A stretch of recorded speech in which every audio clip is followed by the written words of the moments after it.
So right గా details చూస్తే రేవంత్ 2.5 ఏళ్ల చెత్త పాలనపై బీఆర్ఎస్ వర్కింగ్ ప్రెసిడెంట్ కేటీఆర్ సవాల్ విసిరారు. కాంగ్రెస్ నేతలకు దమ్ముంటే చర్చకు రావాలని కూడా ఛాలెంజ్ చేశారు.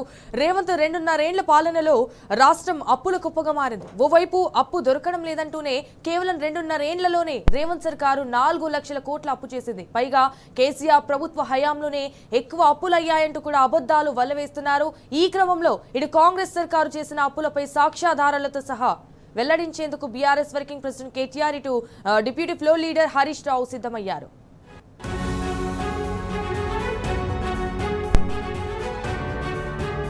బ్రోచర్ లేకుండా అమలు అవుతున్నాయి. ఎందుకు చర్చకు వస్తే ఎవరు పాల్గొంటారా? చర్చలో కేటీఆర్ పాల్గొంటారా, హరీష్ రావు పాల్గొంటారా? జూపల్ గారు చర్చకు వస్తే రాని, ఫస్ట్ మేము ఉంటాము. కేటీఆర్ గారు వస్తాడు. కేటీఆర్ గారు అడిగింది కదా, సరే కేటీఆర్ గారే కావాలి అంటే కేటీఆర్ గారే వస్తాడు. కేటీఆర్ గారే మాట్లాడతాడు. లేదు మీ స్థాయి కాదు, మాకు నా స్థాయి చాలా పెద్దది అని అనుకోండి, మా కేటీఆర్ గారు కూడా వస్తాడు, మాట్లాడతాడు. మాకేం బేసేజం లేదు తెలంగాణ ప్రజలు చెప్పడానికి. మేము చిన్న పెద్ద అనే భేదాభిప్రాయాలు చూడం. వాళ్ళకు ఆ వ్యత్యాసాలుంటే మేము చూపిస్తాం. నేను చెప్పిన నేను సరిపోతానని చెప్పిన, నేను మాట్లాడతాను. చదువులో కానీ, సంస్కరణలో కానీ, ఉద్యోగంలో కానీ, ఉద్యమంలో కానీ మీకన్నా ఈ సమంతం పైననే ఉన్నా. నేను మాట్లాడతా అని చెప్పిన. లేదు శ్రీనివాస్ గౌడ్ నీకు కేటీఆర్ మాట్లాడాలంటే కేటీఆర్ గారే ఉంటాడు, మాట్లాడతాడు. రాని వచ్చిన తర్వాత అన్ని లైన్లు పెట్టండి మొత్తం పూర్తిగా. ఒక్కొక్కటి నిరుద్యోగులకు ఏమైంది మీరు అన్నది సరే, మాదన్నది వదిలిపెడదాం. మాదన్నది వదిలిపెడదాం. మీరు ఏమిచ్చి అధికారంలోకి వచ్చిండ్రు? మేము చెప్పినవి చేసినాము, చెప్పనివి చాలా చేసినాం. ఇంకా మీరు ఇచ్చిన 2 లక్షల ఉద్యోగాలు ఏమైంది? రాని విద్యార్థులు రెడీగా ఉన్నారు అడగడానికి. అడేది మన అశోక్ నగర్లో రెడీ అయినరు. ఒకవేళ చివరస్తలో వస్తే మేము కూడా వచ్చి అడుగుతామని. మహిళలు కూడా స్టార్ట్ అయ్యారు. కూల్చివేసినటువంటి వాళ్ళు కూడా వస్తారు. ఏం చేసిండ్రు మాది అని చెప్పి అడుగుతారు. రాని ఎవరిని లొల్లి చేయనీయం.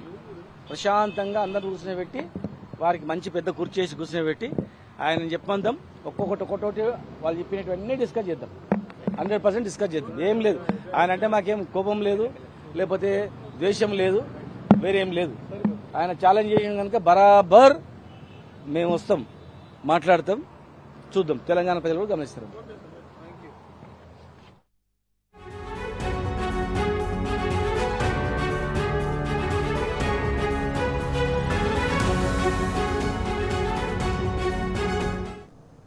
సో రేవంత్ 2.5 ఏళ్ల చెత్త పాలనపై ఇటు బీఆర్ఎస్ వర్కింగ్ ప్రెసిడెంట్ కేటీఆర్ అయితే సవాల్ విసిరారు. కాంగ్రెస్ నేతలకు దమ్ముంటే చర్చకు రావాలని కూడా ఛాలెంజ్ చేశారు. రేవంత్ 2.5 ఏళ్ల పాలనలో రాష్ట్రం అప్పుల కుప్పగా మారింది. ఓవైపు అప్పు దొరకడం లేదంటూనే కేవలం 2.5 ఏళ్లలోనే రేవంత్ సర్కార్ 4 లక్షల కోట్ల అప్పు చేసింది. పైగా కేసీఆర్ ప్రభుత్వ హయాంలోనే ఎక్కువ అప్పులయ్యాయంటూ కూడా అబద్ధాలు వల్లవేస్తున్నారు. అయితే ఈ క్రమంలో ఇటు కాంగ్రెస్ సర్కారు చేసిన అప్పులపై సాక్ష్యాధారాలతో సహా వెల్లడించేందుకు BRS working president KTR and deputy floor leader Harish రావులు సిద్ధమయ్యారు. ఇటు కాంగ్రెస్ చెత్త పాలనపై చర్చకు రెడీ అని, ఎవరో వస్తారో రావాలని సవాల్ చేశారు. బీఆర్ఎస్ నాయకుల సవాల్ను స్వీకరించిన ఎక్సైజ్ శాఖ మంత్రి జూపల్లి కృష్ణారావు లెక్కలతో సహా తెలంగాణ భవన్ కు వస్తానని ప్రకటించారు. అయితే ఈ నేపథ్యంలో ఇటు తెలంగాణ భవన్ కైతే బీఆర్ఎస్ నేతలు భారీగా చేరుకుంటున్నారు. అండ్ మంత్రి జూపల్లి తెలంగాణ భవన్ కి వస్తే కేంద్ర ప్రభుత్వ నివేదికలు, ఇటు రిజర్వ్ బ్యాంకు లెక్కలతో కాంగ్రెస్ అప్పుల బాగోతాన్ని ఎండగట్టడానికి కూడా బీఆర్ఎస్ నేతలు రెడీ అయ్యారు.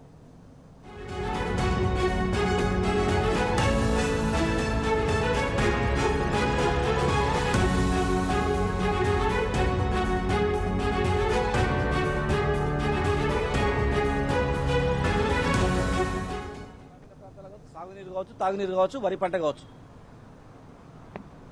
ఎంత అప్పు తెచ్చినామో మీరు అప్పు అంటారు. మేము తెచ్చింది అప్పు కాదు, అది పెట్టుబడి. మేము పెట్టిన పెట్టుబడికి లక్షల కోట్ల సంపద తెలంగాణ ఇట్లా పెరిగిపోయింది. 2 లక్షలకు ఎకరా ఉన్నటువంటి భూమి ₹1 కోటి వెళ్ళిపోయింది. అది పెట్టుబడి. మేము తెచ్చిన పెట్టుబడికి లెక్కలతో సహా ఉన్న ఏం చేసినామనేది అసెంబ్లీలో కూడా చర్చ జరిగింది. మీరు ఎంత తెచ్చినామో ఏం చేసినా మేము చూపిస్తాం. మరి మీరు 30 నెలల్లో 3 లక్షల కోట్లు తెచ్చారు కదా. 30 నెలల్లో మీరు తెచ్చిన 3 లక్షల కోట్లు ఎక్కడ పోయినాయి? ఏడబెట్టిండ్రు. మిత్తులు కట్టకుండానే స్కీములు చేసినామా? డిసెంబర్ వరకు మిత్తులు కట్టకుండానే ఆపి పనులు చేసి మీకు మిత్తులు మొత్తం కట్టండి మీకు అప్పచెప్పినామా? చెప్పడానికన్నా ఉండాలి కదా కనీసం కొంత. ఒక స్కీమ్ చూపించండి, ఒక ప్రాజెక్ట్ చూపించండి. మొన్న పోయి తుంగభద్ర డ్యాము రిపేర్ చేసిన ఏది గేట్ను ఓపెన్ చేసి వచ్చారు కదా, మరి అట్లనే రిపేరు కాళేశ్వరం దగ్గర చేసింటే ఈ పాటికి లక్షల ఎకరాలకు నీళ్ళు వచ్చేటివి కదా, బాగుండేది కదా. అదే కాళేశ్వరం కూలిపోతుంది అన్న దగ్గర నుంచి నీళ్ళు తెచ్చుకుంటారు కదా ఈరోజు. ఈవెన్ మీరు అన్నీ మూసీ రివర్ ఫ్రంట్ కూడా ఎక్కడి నుంచి నీళ్ళు వస్తాయి, అక్కడి నుంచే కదా. గదెందుకు రిపేర్ చేయరు? ప్రజలు గమనిస్తారా? ఉట్టిగా అబద్ధాలు చెప్పి చేస్తే కాదు. సమయం ఇచ్చినప్పుడు సమయాన్ని వృధా చేసుకోకుండా మీరు పనిచేయాలా. అంతేగాని ఉట్టిగా 3 ఏళ్ళు అయిపోయింది కేసీఆర్ తిట్టుడు, కేసీఆర్ కుటుంబం తిట్టు తప్ప ఏముంది చెప్పండి. ఇలా కేటీఆర్ గారు ఛాలెంజ్ చేసిండ్రు, రేవంత్ రెడ్డి గారికి ముఖ్యమంత్రి గారికి ఛాలెంజ్ చేసిండు. ఆయన పిలిస్తే ఏడుకంటే వస్తా అన్నాడు. ఆయన స్పందించాలా? మధ్యలో ఈయన స్పందించి నేను వస్తా అన్నాడు. వస్తా అని తొడగొట్టిడు. రాండి అని చెప్పి మేము కూడా రాత్రి నిన్న చూసినాము, పొద్దుగాల అందరికి చెప్పినాం. సరే భయ్ మేము వస్తాం పదండి. వచ్చినాం, మేము చర్చిస్తాం, 24 గంటలు చర్చిద్దాం. ఆయనకు మంచిగా చాయ్ తాపుతాము, టిఫిన్ పెడతాము, మధ్యాహ్నం ఇంత కూర పెడతాము, రాత్రి కూడా ఏమైనా కావాలంటే మంచి భోజనం అరేంజ్ చేస్తాం. రాత్రి వరకు కూర్చున్నాం, లైవ్ టీవీలు అన్నీ పెట్టండి, పుస్తకంగా కూర్చున్నాం. ఆయనకు మర్యాదగా మేము మర్యాద తక్కువ చేయము. 10 ఏళ్లలో బీఆర్ఎస్ చేసిన అప్పులకే మిద్దులు కడుతున్నాము, దాదాపు 6,500 కోట్లు మిద్దులు కడుతున్నామని చెప్పి చెప్తున్నారు. మేమేం చెప్తున్నంటే, మేము డిసెంబరు 23 తారీఖు వరకు కూడా మేము మిత్తులు కట్టుకుంటేనే డెవలప్ చేసుకుంటూ వచ్చినాం. ఇలా ఈ భారతదేశంలో హైయెస్ట్ లోన్లు ఉన్నవేవి ఆ జాబితా తీయండి, మాది ఎక్కడుంది. FRBM ప్రకారం ఇంకా అనేక లోన్ ఉట్టి ఇయ్యరు. నువ్వు పోయి అడిగితే లోన్ ఇస్తాడా? ఓ చిన్న సెల్ ఫోన్ కొనాలంటే నీకు రాదంటాడు, కారు కొనాలంటే నీకు రాదు, ఎలిజిబుల్ కాదంటాడు. ఎంత సంపద వెళ్తే ఎలిజిబుల్ వచ్చింటాం. అమెరికాకు కూడా హైయెస్ట్ అప్పు ఉంది.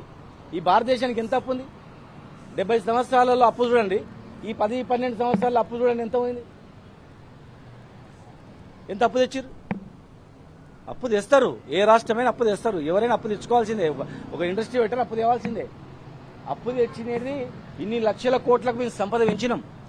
మీరు ఏ మారుమూల గ్రామంలో ₹1,00,000 ఎకరా దొరికేది, ఇవాళ దొరుకుతుందా? 1 ఎకరా వెనుకడికి అటు ఆంధ్రాలో 1 ఎకరా అమ్మితే ఈడ 10 ఎకరాలు వచ్చేటి. మరి ఈడ 1 ఎకరా అమ్మితే ఆడ 100 ఎకరాలు వస్తుంది. నిన్న మన ఆంధ్రప్రదేశ్ ముఖ్యమంత్రి గారు చెప్పిండు, తెలంగాణలో 1 ఎకరా అమ్మితే ఆంధ్రలో 100 ఎకరాలు కొనొచ్చని. మరి ఆ స్థాయికి ఎట్లా ఎదిగిందా? ఉట్టి ఎదిగిందా? కరువు కాటకాల్లో ఈ భారతదేశంలో అత్యంత పేదరికంగా నిరాక్షరత ఉన్నటువంటి ప్రాంతం అంటే తెలంగాణ. 10 జిల్లాలు, హైదరాబాద్ తప్ప 9 జిల్లాలు కరువు ప్రాంతాలను ప్రకటించిన ప్రాంతం ఇది.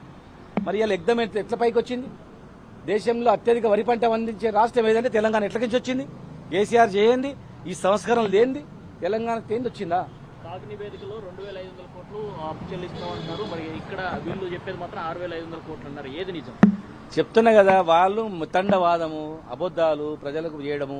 మేము తెచ్చిన అప్పులు కాదు, మేము తెచ్చిన పెట్టుబడికి లెక్కతో సహా ఉంది. ఒక కార్పొరేషన్ తెచ్చిన కార్పొరేషన్ ఏం డెవలప్ చేసినాం? మున్సిపల్ కార్పొరేషన్ చేస్తే రింగ్ రోడ్స్, మరి ఫెసిలిటీస్, ఇండస్ట్రీస్ రావడానికి ఏమేం చేసినాం? మేము తెచ్చిన ప్రతి దానికి ఒక పద్ధతి ఉంది, లెక్క ఉంది. దాని ప్రకారం మేము పనిచేసి ఉంది కనుకనే ఈ రాష్ట్రము దేశంలో ఇట్లా చూస్తారు. రజనీకాంత్ వచ్చి ఏమన్నాడు?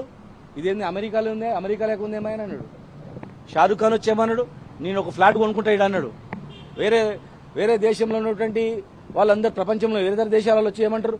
హైదరాబాద్ ఒక ప్లాట్ కొనుక్కోవాలని చెప్పి కొనుక్కుంటున్నారు. హైరైజ్ బిల్డింగ్లలో ఇట్లా స్టార్ట్ కాగానే కొన్ని బిల్డర్స్ బ్రోచర్ లేకుండా అమలు అవుతున్నాయి. ఎందుకు పోతున్నాయి? చర్చకు వస్తే ఎవరు పాల్గొంటారా చర్చలో? కేటీఆర్ పాల్గొంటారా, హరీష్ రావు పాల్గొంటారా? జూపల్ గారు చర్చకు వస్తే రాని, ఫస్ట్ మేము ఉంటాము, కేటీఆర్ గారు వస్తాడు. కేటీఆర్ గారు అడిగింది కదా, సరే కేటీఆర్ గారే కావాలి అంటే కేటీఆర్ గారే వస్తాడు, కేటీఆర్ గారే మాట్లాడతాడు. లేదు మీ స్థాయి కాదు, మాకు నా స్థాయి చాలా పెద్దది అన్నాడు అనుకోండి, మా కేటీఆర్ గారు కూడా వస్తాడు, మాట్లాడతాడు. మాకేం బేసేజం లేదు తెలంగాణ ప్రజలు చెప్పడానికి. మేము చిన్న పెద్ద అనే భేదాభిప్రాయాలు చూడం. వాళ్ళకు ఆ వ్యత్యాసాలు ఉంటే మేము చూపిస్తాం. నేను చెప్పిన నేను సరిపోతానని చెప్పిన, నేను మాట్లాడతాను. చదువులో కానీ, సంస్కరణలో కానీ, ఉద్యోగంలో కానీ మీకన్నా ఈ సమంతం పైననే ఉన్నా. నేను మాట్లాడతా అని చెప్పిన. లేదు శ్రీనివాస్ గౌడ్, నీకు కేటీఆర్ మాట్లాడాలంటే కేటీఆర్ గారే ఉంటాడు, మాట్లాడతాడు. రాని వచ్చిన తర్వాత అన్ని లైవ్లు పెట్టండి, మొత్తం పూర్తిగా ఒక్కొక్కటి నిరుద్యోగులకు ఏమైంది మీరు అన్నది సరే మాదన్నది వదిలిపెడదాం, ఇస్తారో ఇక్కడికి వస్తారని చెప్పి భావిస్తున్నారు మీరు? మాదన్నది వదిలిపెడదాం. మీరు ఏమిచ్చి అధికారంలోకి వచ్చిండ్రు? మేము చెప్పినవి చేసినాము, చెప్పనివి చాలా చేసినాం. ఇంకా మీరు ఇచ్చిన 2 లక్షల ఉద్యోగాలు ఏమైంది? రాని విద్యార్థులు రెడీగా ఉన్నారు అడగడానికి.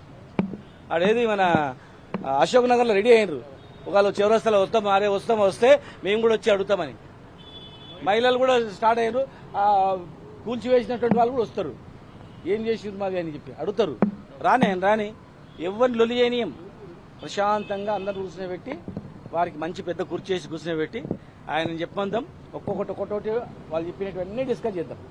100% డిస్కస్ చేద్దాం. ఏం లేదు, ఆయన అంటే మాకేం కోపం లేదు, లేకపోతే ద్వేషం లేదు, వేరేం లేదు. ఆయన ఛాలెంజ్ చేసిన కనుక బరాబర్ మేము వస్తాం, మాట్లాడతాం, చూద్దాం. తెలంగాణ ప్రజలు కూడా గమనిస్తారు.